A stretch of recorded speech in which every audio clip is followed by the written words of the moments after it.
Rahmatullahi wa barakatuh. Kwa majina naitwa Ahmed Misanga, mwenyekiti wa Ramadhan Charity Program. Awali ya yote kwanza nipende kuwashukuruni sana uongozi wa shule kwa mapokezi. Kama tunavyofahamu ni takriban mwaka wa 4 huwa tunaleta iftar kwa ajili ya wanafunzi Waislamu wa bweni. Huwa tunawezesha kupata iftari yao katika 10 la mwisho ya mwezi mtukufu wa Ramadhani. Na ni kwa sababu shule ya Lulumba ni katika center yetu ambayo tulisajili takriban miaka 4 iliyopita, na ipo katika center yetu sisi ya kuwafikishia iftar. Lakini niwapongeze uongozi wa shule kwa kuweza kuwasimamia vyema wanafunzi katika shule hii, na tukizingatia kwamba shule hii huwa inaongoza kimkoa kikanda katika masomo katika mitihani yake. Lakini mambo haya yote hayatokei pasipokuwa na uongozi thabiti. Tukizingatia kwamba mkuu wetu wa wilaya ndugu yangu Mheshimiwa Mwendwa ndio msimamizi na ndio DC wetu wa hapa, kwa sababu ni kiongozi mahiri na tunamfahamu miaka nyingi. Ni kiongozi mahiri ambaye huwa anataka mambo yake yaende katika mstari ulionyooka na anapenda mambo yafanyike katika njia nzuri na usalama, na tunasema kwamba kwa jitihada zake na usimamizi wake ndio maana shule yetu hii inadhihirisha kwamba anasimamia mpaka walimu kupitia afisa elimu wa wilaya anasimamia kuhakikisha kwamba watoto wetu katika shule ya Lulumba wanaendelea kupata mafanikio, na mafanikio haya ndo inatupa mwanga mtakuwa kina nani huko mbele. Maanake huwezi kuwa na fail darasani alafu ukategemea kuja kuwa sijui waziri wa elimu. Haiwezekani. Ama utakuwa afisa elimu wa mkoa, ama uwe sijui afisa tarafa. Vitu hivi haviendani kabisa.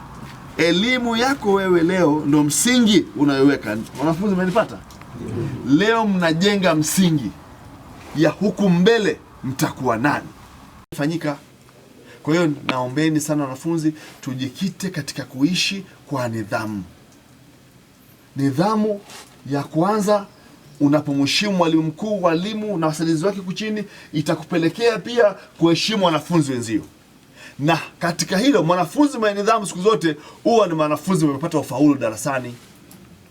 Kwa hiyo mimi naombeni sana tujikite na katika masomo yetu, lakini pasipo kusahau kwamba tunahitajika kuwa na nidhamu. Tuheshimu viongozi wetu wa shule, walimu wetu, mwalimu mkuu pamoja na wasaidizi wake, lakini tuheshimu na wanafunzi wenzetu. Hilo litakupa wewe position ya hata siku za usoni huko watakukumbuka wewe mwanafunzi. Wanafunzi wenzako mtakapokuwa wakubwa huko mtakumbukana. Unafahamu hilo? Ndio huwa tuna magroup yale ya shule, ndio hivyo. Baadaye mnakuja kukutana kule, huyu mwingine labda katibu mkuu sehemu fulani atakumbuka, jamani, huyu rafiki yako ana nidhamu sana katika kusoma ili muweze kufikia malengo. Kuna wengi hapa yawezekana mmetoka mikoa mbalimbali.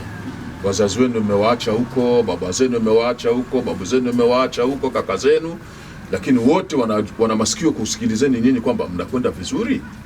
Nidhamu inapatikanika. Maana kesho na kichikuta usije ukatoke, wanakuona tena unafika nyumbani ukija kuuliza nimefukuzwa. Nini?